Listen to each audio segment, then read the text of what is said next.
Bonsoir tout le monde et bienvenue dans cette 4e émission Iron Squid sur les poules qualificatives.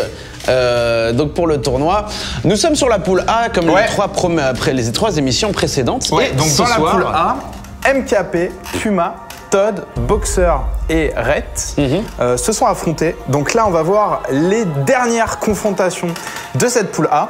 Mais avant de commencer à regarder ces matchs, eh bien, je vous propose, et je te propose, de regarder tout de suite un petit résumé, un petit previously in de ce qui s'est passé avant.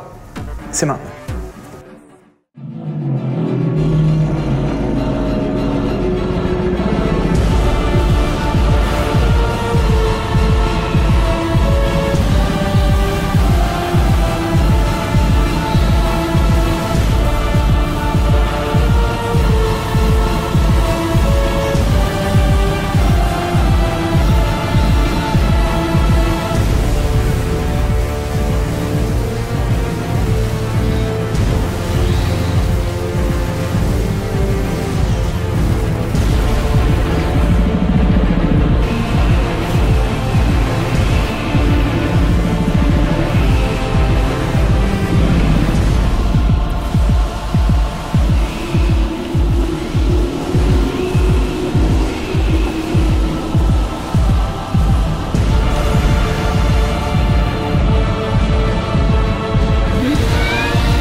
L'une de grand malade qu'il nous a offert donc via la régie tout simplement. Vous avez pu voir dans ce preview tellement de beaux moves, les moves de la semaine dernière qui étaient magnifiques, tout simplement orgasmiques. Aujourd'hui, nous allons donc nous atteler à la fin de cette poule A. Donc on va commencer par Boxer contre Puma du TVT assez lourd.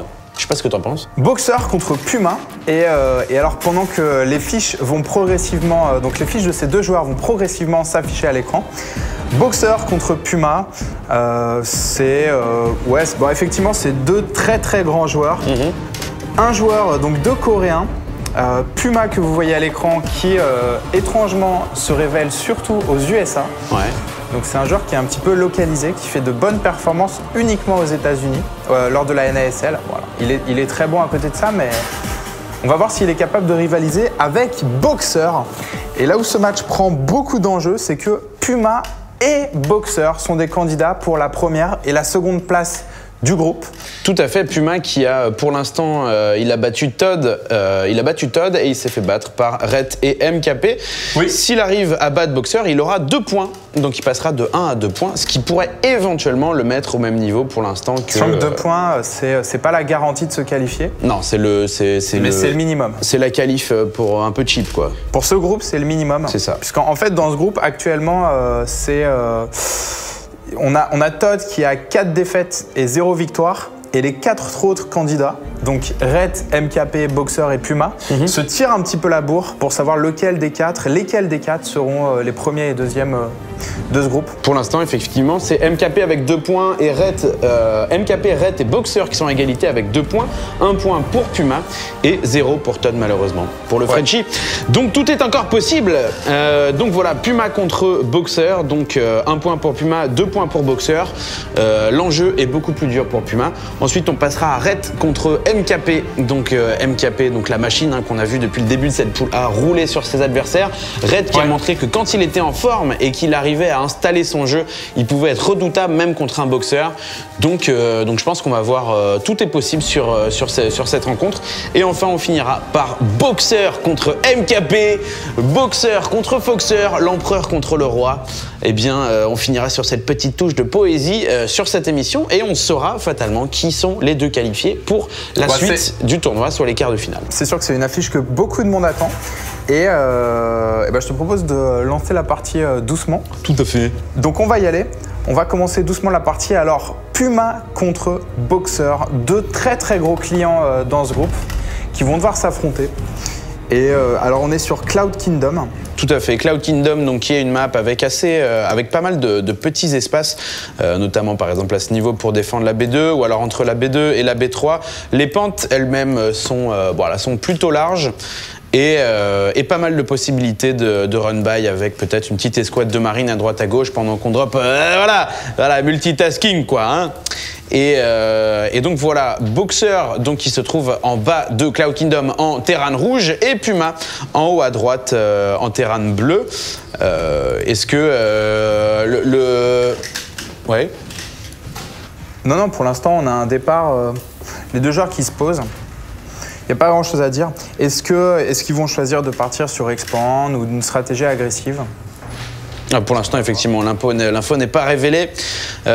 Boxer qu'on a vu jouer, on avait vu jouer contre...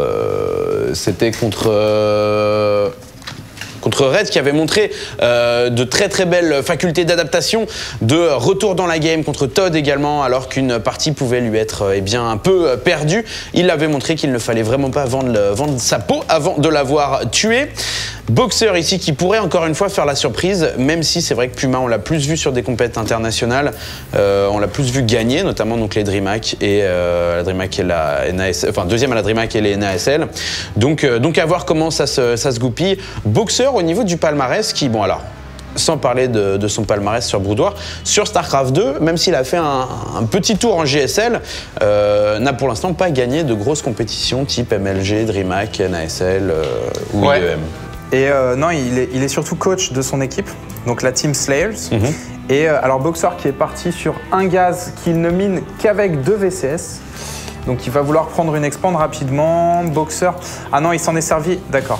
La station orbitale qui va... Regardez sur l'écran de production, la station orbitale qui est lancée simultanément par Boxer, enfin quasiment, et Puma, sauf que Boxer a pris un gaz qu'il n'a miné uniquement avec 2 récolteurs. Donc il a miné avec 2 récolteurs pour pouvoir lancer cette station orbitale suffisamment tôt. Le premier marine de Boxer qui va sortir, qui va chasser le VCS de Puma. Et bon alors Puma qui va partir sur One Rack Expand. Et Boxer, eh bien on va voir ce qu'il va faire. Je pense qu'il va prendre Expand rapidement étant donné qu'il mine uniquement avec 2 VCS. Effectivement, Boxer là qui vient de reposer son Command Center. Ça va être donc du Fast Expand des deux côtés. Les builds qui sont extrêmement similaires. À part ce gaz pour Boxer, comme tu l'as dit tout à l'heure. Ce gaz qui pourrait, qui va lui permettre de lancer l'usine et éventuellement popper des lions pour venir choper les marines de son adversaire. Donc c'est plutôt un choix intéressant. Alors que Puma, lui, reste sur du full marine pour l'instant. Ouais, et alors est-ce que ça va être réacteur Hélion? Attention, est-ce qu'on a un réacteur après ce marine? Non, un autre marine. Donc là, il est probablement parti vers Banshee. Il va partir vers Banshee. Donc c'est bien pensé. Et en face, on a Fast B3 de la part de Puma. Puma qui...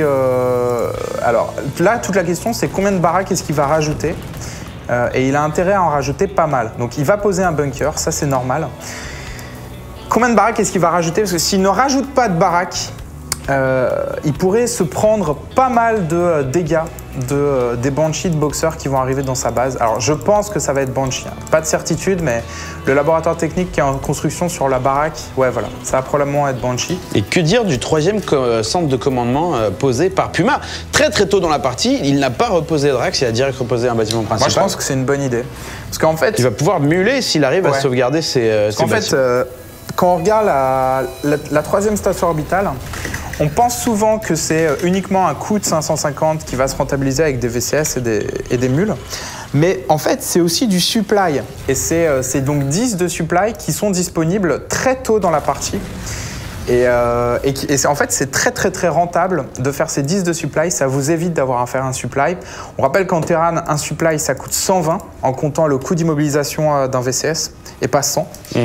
Et donc je pense que en fait ça peut être très très très rentable de faire ce troisième centre de commandement en début de partie.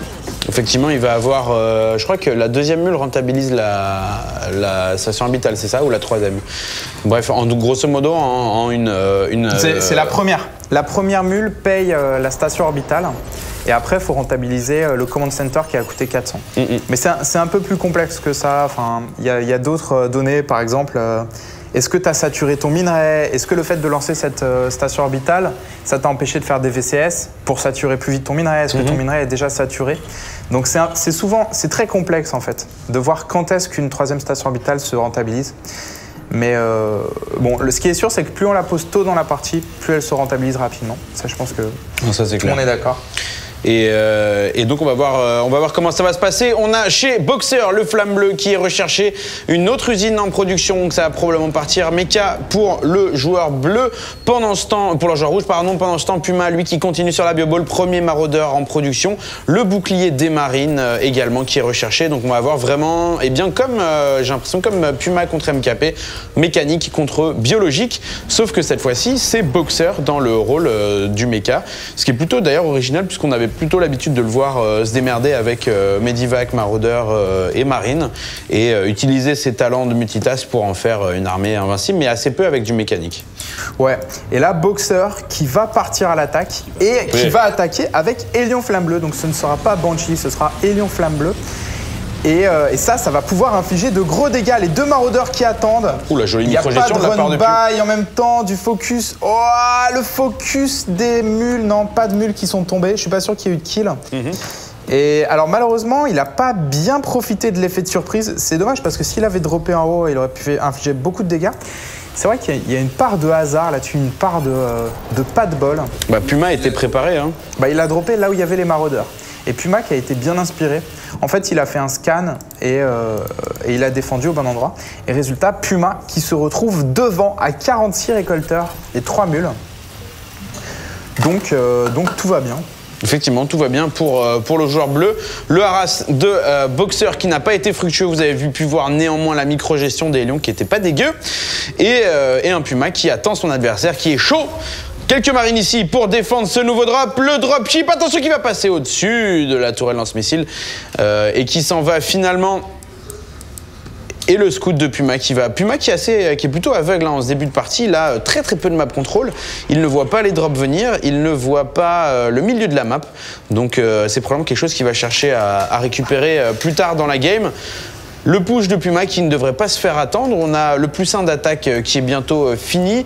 Le Steam Pack également qui... Attention, encore un drop ici dans la B2 de Puma. Puma ici qui va prendre quelques dégâts. Et les VCS qui commencent à tomber pour Puma. 8 VCS perdus et tués par l'Empereur. L'Empereur a fait un peu de dégâts et repart satisfait. Manger probablement des nouilles. Et savourer son avantage stratégique. Pendant ce temps, l'armée de Boxer qui se réunit au milieu de la map, des lions dans tous les sens et quelques Vikings. Les Vikings qui vont... Alors, les Vikings, c'est 3 Vikings. Je me demande, Tude, est-ce que grosso modo, c'est la guerre à la supériorité aérienne qui vient de commencer? Ou est-ce que c'est pour choper des Medivac Non, là, les Vikings, c'est pour choper un éventuel Viking de la part de Puma qui défendrait contre les drops. Donc en fait, ça c'est standard. Bon là, il les pose parce qu'il va essayer de sniper 2-3 VCS, voilà, il va repartir. Mais en fait, ces Vikings, c'est parce qu'en général, à cet endroit, tu mets un Viking pour te protéger contre les drops. Donc c'est des Vikings 3 Vikings qui ont vocation à sniper 1 ou 2 Vikings adverses à des positions bien spécifiques sur les maps. Maintenant, en général, c'est le joueur qui part mech qui a le plus d'unités aériennes. Parce qu'en fait, le joueur qui part bioball va vouloir faire des Medivac aussi, donc il va avoir moins de Vikings. Et Puma qui n'a pas besoin d'attaquer. Puma qui avait déjà sa 3e station orbitale et qui est en train de poser la 4e.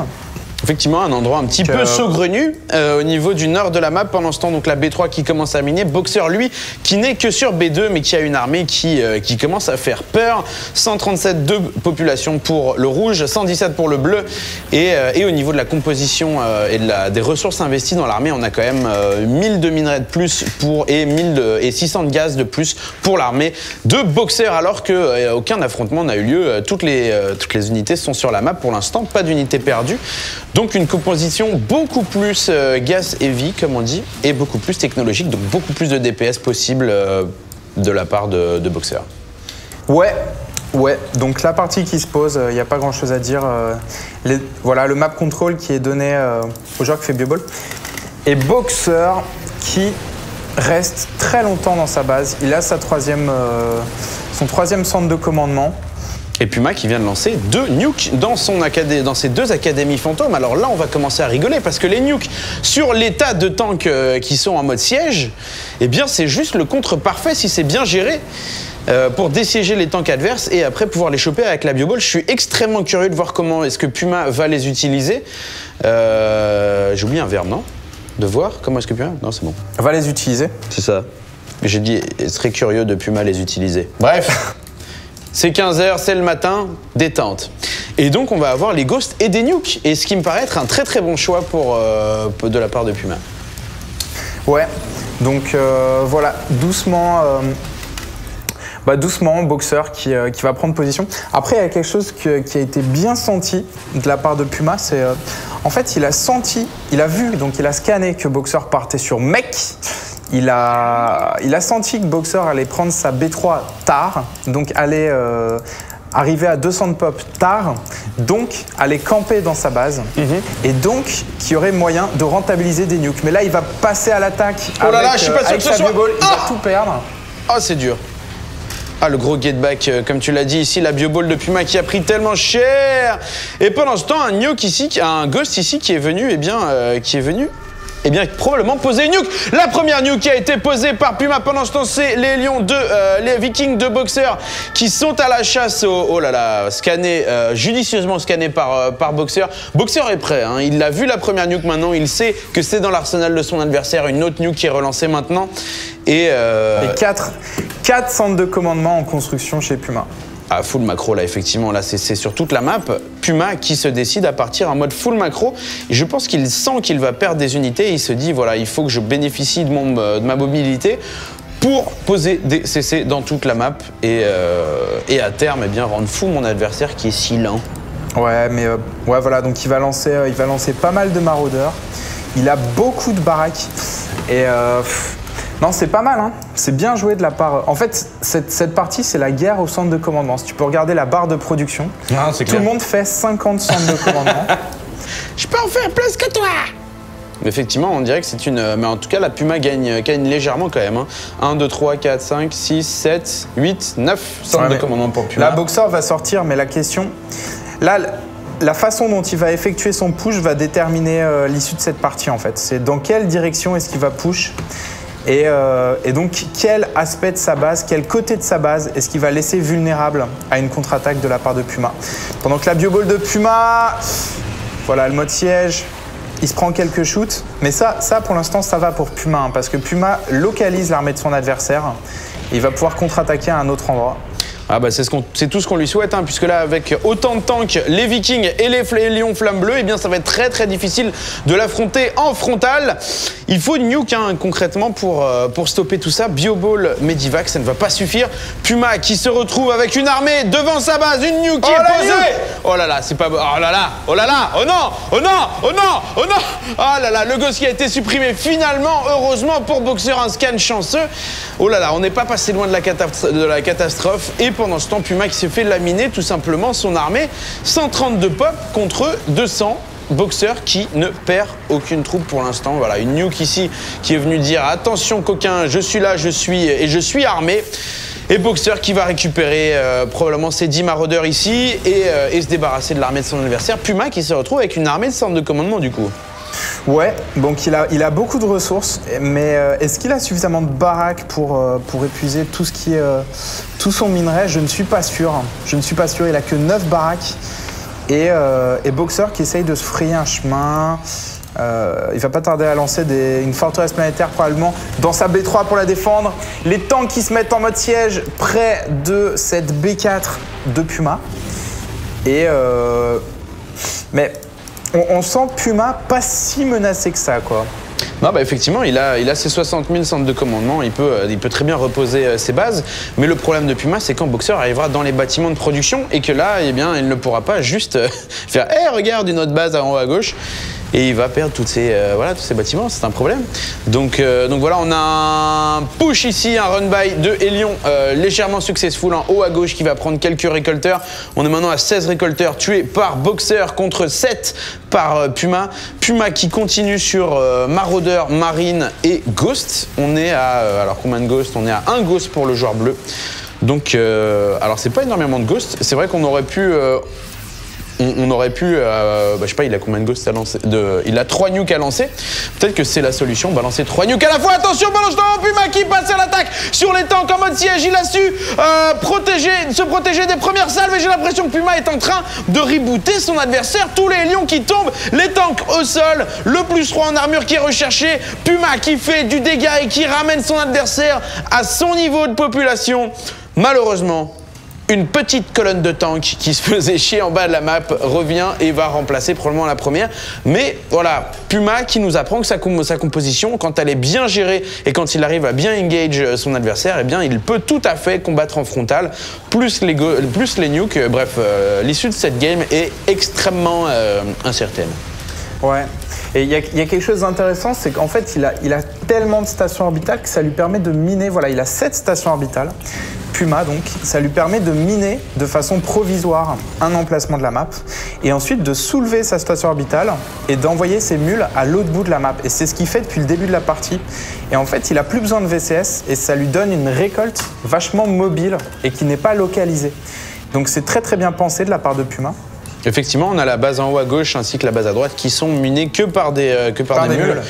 Et au niveau VCS, Puma qui est à... Bon, il est quand même à 60, mais bon... Mais il n'a pas besoin de plus. Et à un moment, il va les sacrifier parce qu'il n'en aura plus besoin. Avec 7 stations orbitales, ça fait quoi? Ça fait une trentaine de récolteurs en équivalence. Enfin, il en a plus besoin pendant qu'on a une nuke. On a une nuke sur l'armée de Boxer. Je vois pas... Qui a été snipée. Elle a été snipée par un tank pendant ce temps. Puma qui essaye de récupérer sur le front nord.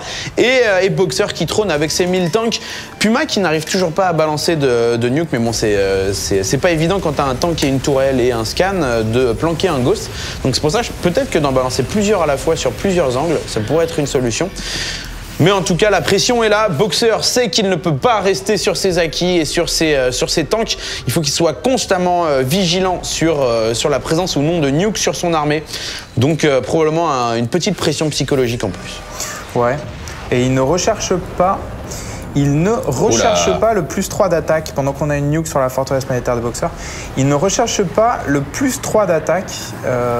Pourquoi ? Bon, c'est un petit peu étrange, il pourrait le faire, hein, quitte à avoir autant de mecs, autant rechercher le +3 d'attaque ou le +1 de défense des tanks. Je pense que ça pourrait être rentable. Et une deuxième nuke qui est droppée sur la forteresse planétaire. Attention ici, Puma en haut qui va partir sur un sprint. Le Steam qui est lancé bien en avance de phase. Ces 4 tanks qui n'ont plus de chance et qui vont tomber. 3 tourelles lance-missiles également qui pourraient tomber. Les Vikings qui font tellement de dégâts néanmoins. Et le rip-hop de Boxer qui va lui permettre... Et bon, à droite, double front ici. Regardez la minimap, ça part dans tous les sens.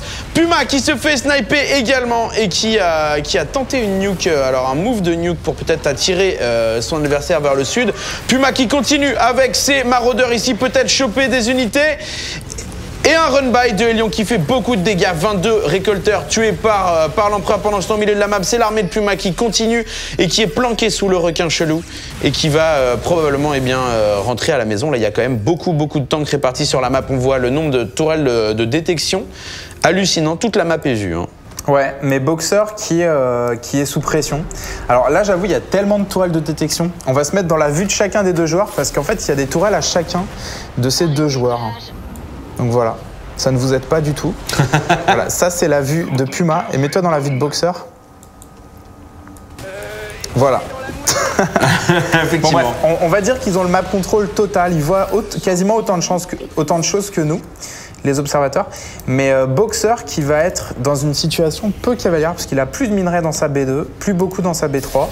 Et il a beaucoup moins de moyens de récolte que Puma. Donc Puma qui progressivement est en train d'épuiser son adversaire au niveau ressources et qui, je pense, est en position de l'emporter. Voilà, on est à 100 de pop contre 180 pour Puma. Boxer qui n'arrive plus à suivre en fait. Effectivement, le mec de Boxer qui ne tient pas sur 3 bases. Et pendant ce temps, oh, la nuke encore une fois sur la Planetary Fortress. Ouais. Puma qui gère très bien. Vous avez vu qu'il a droppé des maraudeurs sur les tanks de son adversaire pour générer du friendly fire. Pendant ce temps, c'est Boxer avec son armée qui part pour la dernière cavalcade. Et c'est parti pour le trade base. Et c'est une des dernières bases qui mine de Boxer qui tombe. Puma qui pourrait être en train de détrôner l'empereur. Encore une fois, l'empereur, c'est quelqu'un qui ne se fait pas détrôner comme ça et qui est capable de revenir dans n'importe quelle situation. Donc voilà, on ne va pas pronostiquer sa défaite trop tôt, mais là, c'est très compliqué pour Boxer. 2 Vikings et des tanks. Bah voilà, mais ça c'est ce qu'aura fait Puma pendant toute la game, c'est déplacer ses bases et déplacer sa récolte. Et là, en fait, je trouve que c'est vachement intelligent de sa part. Hein. Pendant que Boxer attaque au nord, eh bien, au sud, Puma récolte sur cette base. Donc c'est parfait comme plan de jeu et il l'a appliqué au poil de cul. Et donc là, Boxer il récolte sur cette base là. Mais bon, elle va se faire scouter. Voilà, on a une nuke sur les tanks. Et qui va probablement... Ah là là, encore spoté. Le Ghost qui se... À chaque fois, Boxer, il scanne sur le Ghost. Hein. Genre, alors que c'est impossible de les voir quand ils sont immobiles. Boxer, c'est un mec qui a d'autres yeux, en fait. Il n'a pas les mêmes. Ouais, alors il a pris une position plutôt avantageuse au nord de la map, mais niveau income, bon cela dit, là il a lâché beaucoup de mules, mais donc c'est un petit peu trompeur, mais Boxer ne récolte que sur une base. Cela dit, Puma n'arrive plus à poser ses stations orbitales. Hein. Donc en fait, Puma, là l'income de Puma est pas phénoménal quoi. Hein. Eh bien, point income, on est à 2002 minerais pour Boxer, 200 pour Puma, effectivement. Même si Puma a l'avantage au niveau de la pop, c'est Boxer qui a l'avantage psychologique, l'avantage économique. Et toute l'armée de Puma qui arrive au milieu de la map et qui pourrait faire tellement de dégâts. Attention à assiéger les tanks. Boxer qui se prépare tranquillement. Les tanks qui sont vus par Puma. Et c'est parti, une nuke qui est posée ici sur les tanks de Boxer. Les maraudeurs au contact, les Medivacs qui sont pleins ici qui vont pouvoir dropper. Et alors a-t-il vu? Il a été vu, il ne trouve pas. Ah, la dépression, il ne trouve pas le Ghost quand le scan ne marche pas. Pourquoi? Non! Pourquoi a-t-il fait ça? Puma qui vient de s'auto-nuker ses maraudeurs. Et il vient de donner une chance à Boxer de revenir dans la partie. Ah non, mais là il doit s'en vouloir. Ah, il doit s'en vouloir tellement. Ouais, alors. Non. Est-ce que Boxer pourra revenir dans la partie? Il a plus beaucoup de tanks. 3 tanks. Quelques tanks, quelques VCS qui sont... Ah, il a eu chaud, Puma. Hein. Ça s'est pas joué à grand-chose. Alors là, c'est typiquement le genre de move. Si tu perds la game, mais je pense que... C'est le genre de move qui arrive tout le temps dans le top FR. J'en ai marre, c'est une petite... Mais en général, pas en Corée. Genre se nuker ses propres unités. C'est le style d'origine. Ouais, spécial dédicace. Ah bon? Il s'est D'accord. C'est le style d'origine. Top FR est connu pour ça. La technique du Drunken Master, c'est ça. Donc voilà, une très belle partie. Puma qui montre qu'il n'est clairement pas à jeter de la poule, hein, qu'il vient de prendre une game à Boxer. Il est complètement au niveau. On va faire une courte pause. Tout à fait. Et on se retrouve tout de suite après. Courte pause. Et bien nous revoici après cette courte pause. Toujours bien, Tude? On est bien? Croisière? Il fait un peu chaud, mais ça va. Tranquillement. Alors que la pression monte, des petites gouttes de sueur vont se former sur juste notre tempe, comme ça. Voilà.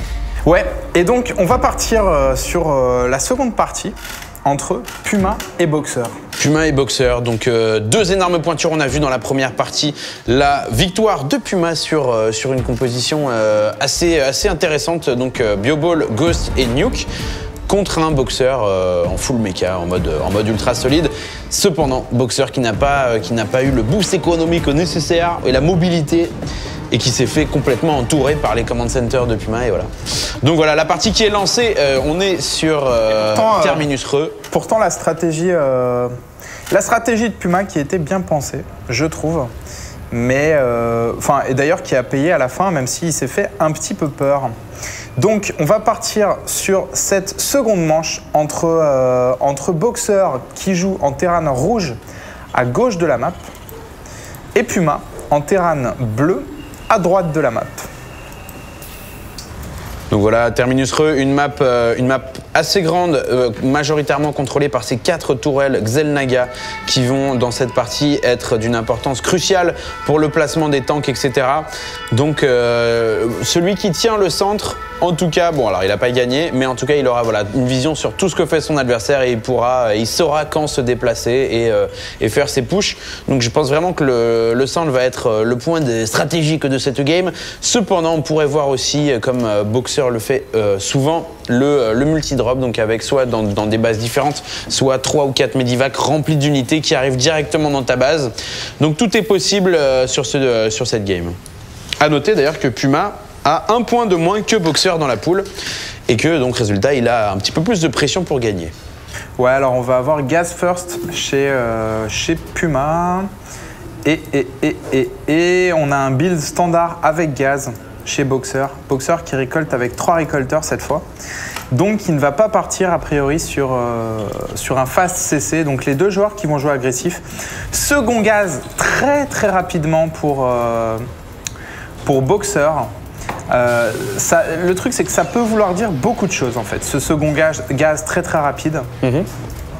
Ça peut vouloir dire un push marine tank avec un viking. C'est sur une base. On prend un second gaz très rapidement. Là, en l'occurrence, il est en train de lancer un faucheur. Donc, il va falloir voir qu'est-ce qu'il fait de tout ce gaz. Et de son côté, on a Puma. Puma, est-ce qu'il va prendre un second gaz? Non. Est-ce qu'il va lancer un réacteur? Non. Donc là, typiquement, Puma pourrait partir sur, par exemple, un timing push avec 8 marines, 4 hélions et un medivac. C'est quelque chose qui se fait avec un gaz et avec les unités qu'il est en train de faire. Puis expand. Je pense que c'est ce qu'il est en train de faire. Donc un push assez tôt dans la partie pour Puma, à ton avis ? Très polyvalent. C'est un push qui est très puissant en TVT. Là, pas de bol pour Puma, il est en cross position. Je pense qu'il va partir là-dessus. Ou alors, autre possibilité, il peut partir sur Banshee sans le cloak. Mais là, il est en train de sortir des hélions. On va voir. Et ça va être Banshee sans le cloak, puisqu'on a un laboratoire technique sur la baraque de Puma. Banshee sans le cloak pour Aras en début de partie, un deuxième Reaper en production pour Boxer. Boxer avec ce premier Reaper ici qui va chercher l'information. Il n'a toujours pas scouté son adversaire. Il va tomber directement dans la... il va spotter les bâtiments de production s'il arrive. Oh là là, Puma ici qui va laisser Boxer choper l'information. Hop là, le spatioport, le centre technique et l'usine. Toute l'info est chopée par ce Reaper ici. Regarde, il va l'empêcher de se poser, voilà. Ah là là, c'est beau. Ah là là. C'est quelques secondes ici qui sont gagnées par Boxer qui ralentissent la sortie de cette... Mais il a bloqué le Reaper. Et le Reaper qui a quand même fait quelques kills là-dessus. Et là, 6 kills. Regarde l'amélioration qu'il est en train de rechercher Boxer. Alors ça, c'est old school. Mais 6 kills pour le premier Reaper tout de même. Ça, c'est old school. Ça, c'est révolutionnaire, ouais. Ça, c'est révolutionnaire. Donc, on a Boxer qui prend un risque énorme et qui va partir sur un push. Reaper... Alors tenez-vous bien, Reaper, Hélion et un Viking. Ok. Même la table, la PNT table eh bien, qui hallucine et qui crachote de la fumée. C'est pas de bol. Honnêtement, c'est pas de bol pour... Ouais. C'est pas de bol pour Boxer. Parce que malheureusement, son timing push est très puissant. Mais en face, il y a une Banshee. Et c'est la grosse faiblesse de ce timing push, c'est que c'est les unités aériennes. Pendant que la Banshee... va tirer une volée sur le Reaper, mais c'est la grosse faiblesse de ce build. Ah, quoique, la Banshee qui n'est pas cloquée, qui va se faire sortir par ce Viking. Alors, combien de Banshee a-t-il lancé? Il a lancé un corbeau juste après, l'ami Puma, mais la Banshee qui va se faire sauter sans avoir aucun kill. Donc le push qui n'est clairement pas rentable. Hein, Ouais, mais je pense... c'est très difficile de déterminer qui est devant dans cette partie. D'un côté, on a la tech. Quoique, est-ce que la tech est... Non, je dirais que Boxer est légèrement devant parce qu'il a construit son command center directement dans le spot de la B2 et qu'il a quelques récolteurs d'avance. Mais le truc, c'est que Boxer a dépensé beaucoup de gaz dans ses Reapers, dans l'amélioration de vitesse des Reapers. Et c'est du gaz qui ne va pas lui servir en late game parce que ce genre d'unité et d'amélioration, c'est uniquement early game. Donc voilà, c'est pour ça, on pourrait avoir l'impression qu'ils sont à 46 contre 38 de pop et donc que Boxer a l'avantage, mais c'est beaucoup moins net que ça. c'est un avantage de courte durée. Voilà, c'est très relatif. En tout cas, Boxer a l'air de le savoir et va essayer de transformer l'essai au plus vite. Il a un petit avantage sur la pop, comme tu le dis, qui peut être balayé. Ouais, mais cela dit, il n'y a pas de maraudeur en face. Oh là là là là là là là là là. Oh là là là là là. Il y a Flamme Bleue qui est en cours de production, mais il n'y a que des unités light. Ah là là, en face, on a quoi? On a un corbeau. Il peut gagner là-dessus, Boxer. Il n'y a que des unités light. Oh là là, la compo de la mort! La compo de la mort! Là, je pense qu'il va gagner là-dessus. La tourelle qui est posée! Aïe aïe aïe aïe! 3 Reapers en backstage. Ici, les lions qui font du dégât pour Boxer. Au niveau du compte de récolteurs tués, 16 récolteurs, 17 récolteurs tués. Ça fait mal. La micro-gestion de Boxer qui fait toujours aussi mal ici. Pendant ce temps, on a B3, B2 et B3 qui sont posés par Puma. Et Boxer qui repart après son push. 51 de pop contre 38. 17 récolteurs tués contre 0. En fait, là, il y a une petite erreur de la part, voilà, pendant que le dernier Reaper va venir se faire choper, il y a une petite erreur de la part de Puma, puisque Puma a vu qu'il y avait la vitesse des Reapers, mais c'est une amélioration qu'on voit très rarement. Et il n'a pas construit de maraudeur et c'est pour ça qu'il a perdu des VCS. Mais là, Boxer pourrait perdre des troupes sur ce Hélion Flamme Bleue, sur ces 4 Hélions Flamme Bleue. Oh là là. Bon, ça va dépendre de la micro-gestion ici. Pendant ce temps, les... poser le Viking. Oh. Ah, la brochette. Ah, c'est beau. Ah, c'est beau. Ce Hélion peut être satisfait quand même. Ouais, alors, est-ce qu'un Reaper avec la vitesse, c'est aussi rapide qu'un Hélion? D'accord. Ok, donc c'est pas plus rapide qu'un Hélion. Boxer qui va repousser ce push, mais qui a laissé le map control. Donc Puma qui est en train de poser B3 et B2 et B3 en même temps. Et la partie qui est très très indécise, comme on l'a dit, voilà. Donc là, avec ces Vikings, il va vouloir choper des Vikings, d'éventuels Vikings qui seraient en train de patrouiller ici. Et après permettre à son corbeau de poser des tourelles. Ouais, non, là je pense qu'il va poser des tourelles. Et ça indique qu'il est en train de partir sur mec. Souvent, ça, c'est une strat qu'on fait quand on est en train de partir sur mec. Voilà, il va poser 2 tourelles pour faire chier et il va repartir. Voilà, il attend juste que Boxer ramène ses troupes et ensuite il va repartir. Il prend un supply, il va essayer de prendre un deuxième supply. Pendant ce temps, 4 Hélions qui se dirigent vers la B2 de Boxer. Puma qui sent qu'il est derrière et qu'il doit détourner l'attention de son adversaire en attendant ces 3 bases. Les bases de Puma qui commencent à être récoltées. On est à 1500 de minerais contre 1200 pour Boxer, ce qui n'est pas mal. Et maintenant, on a 3 Vikings contre 2 et les Vikings de Puma qui vont devoir nous dire au revoir. Et les Hélions de Puma qui arrivent et qui vont faire du dégât dans la B2. On a et Puma qui part clairement sur mécanique, puisqu'il a lancé 2 autres usines et qu'il a lancé Flamme Bleue. Il est attendu. Mais Puma qui est de mieux en mieux dans cette partie. Donc il a une mule d'avance, une base d'avance. Il est un petit peu en retard au niveau de son mec. Et en face, on a Bioball chez Boxer. Donc l'inverse de la première partie. On va voir ce qui va se passer dans cette manche. On a donc Puma qui est en train de partir sur mec. Mais en tout cas, je trouve que c'était très rentable le push de début de partie de Boxer. Et c'est vraiment novateur. C'est quelques Reapers avec la vitesse, des Hélions et des Vikings que tu poses. Et si en face, il n'y a pas de maraudeur, c'est un push qui peut infliger des dégâts énormes. C'est clair, là, 17 VCS tués, ouais, en 2 fois, et qui a suscité d'ailleurs le contre de Puma qui a, lui, chopé que 7 récolteurs, pardon. Donc pour l'instant, l'avantage au niveau des kills est à Boxer. Et Puma qui part donc sur Bioball, comme tu l'as dit, avec les tourelles de détection dont il est si friand. Donc on va voir comment ça va se passer. Peut-être une fête au command center comme à la dernière partie, tranquillement. On va voir. Pour l'instant, on a mec, voilà, les fameux drops. Alors, il va essayer de rentabiliser une dernière fois ses Reapers en les droppant. Et un double drop d'ailleurs. Et alors, est-ce qu'il a scouté la B3, le père Boxer? Non, il n'a pas vu la B3. Et il ne s'en doute pas. Donc en fait, Boxer pense qu'il est bien dans la partie là, je pense. Alors qu'en fait, il a une base de retard et il va s'en rendre compte très rapidement. Et effectivement, le drop du Nord qui va venir scouter cette B3, où part-il? Où pars-tu, petit dropship? Je crois qu'il va directement sur la B3. Et pendant ce temps, le drop du sud qui va arriver dans l'écho de Puma. Puma qui n'a rien pour défendre. Malheureusement pour lui, les 3 Hélions qui sont lâchés et qui commencent à faire du dégât à l'écho. Pendant ce temps, c'est le dropship Honor qui va être posé.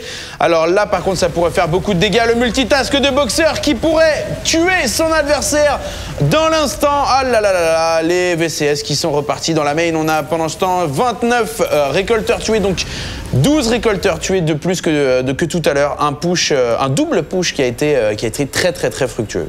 30 récolteurs tués par Boxer pour l'instant. Hein. Ouais, mais est-ce qu'il est devant? Il a 10 récolteurs d'avance, mais il avait une mule de retard. Là, il va égaliser. Ouais, au niveau pop, il est derrière. Non, je pense que Boxer est derrière là. Je pense que Boxer est derrière. Il joue contre un adversaire qui part sur mec, qui a 20 pop d'avance. Il était en retard niveau base.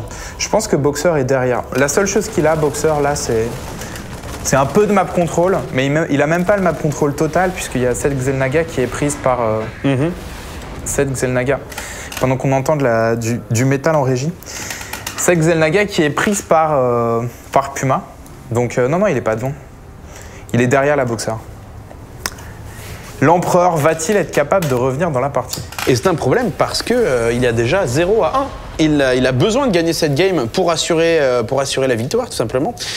Ou alors de tenter une balle de 2-1. Donc il a vraiment besoin de gagner cette partie. Puma ici qui pourrait très très bien, grappiller un point supplémentaire. Quand on voit les deux armées ici, ça n'a aucun rapport. Où est l'armée de Boxer? Où est l'armée de Boxer? Where is it? There is no army in the army. 10 marines ici qui sont offerts, 2 Medivac, la masse de Hélion qui arrive ici, il pourrait presque faire un clic, j'ai l'impression. Ouais, bah, je pense qu'il pourrait faire un clic. Là, il commence à y avoir des troupes, mais là le truc c'est qu'il s'il joue safe, mais a-t-il besoin de jouer safe hein? Non, il peut peut-être pas faire un clic, mais là il siège et là il va prendre une position qui est exceptionnelle.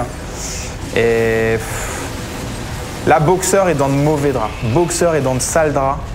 Il va être forcé de reculer, il n'a pas de temps comme au siège, il a une position qui est largement défavorable. J'avoue, il a 0 temps comme siège, l'ami Boxer. Ah là là, Boxer qui n'a pas de temps comme siège, qui va pas pouvoir retenir son adversaire, notamment les lions de Puma qui vont pas mon genre de faire un dans tous les sens. Mais ça sent la chaussette. Ça sent la chaussette. Ça sent la chaussette pour et Boxer. Il va dropper. C'est pas fini. Sur les tanks de son adversaire, Boxer à l'assaut. Lolilol, plus de tanks pour SSGG. Pas assez de tanks ne sont tombés malheureusement. Puma qui remporte donc cette deuxième partie et donc le BO3. La rencontre qui se finit ici. Un petit point pour Puma, donc qui passe à 2 points. Boxer et qui rejoint donc MKP, Ret et Boxer. Donc ils sont maintenant tous les 4 à 2 points. Ouais, mais il y a des joueurs qui ont joué moins de matchs, notamment MKP, Ret et Boxer. Qui vont s'affronter juste après 2 matchs pour MKP. Cette petite page de publicité.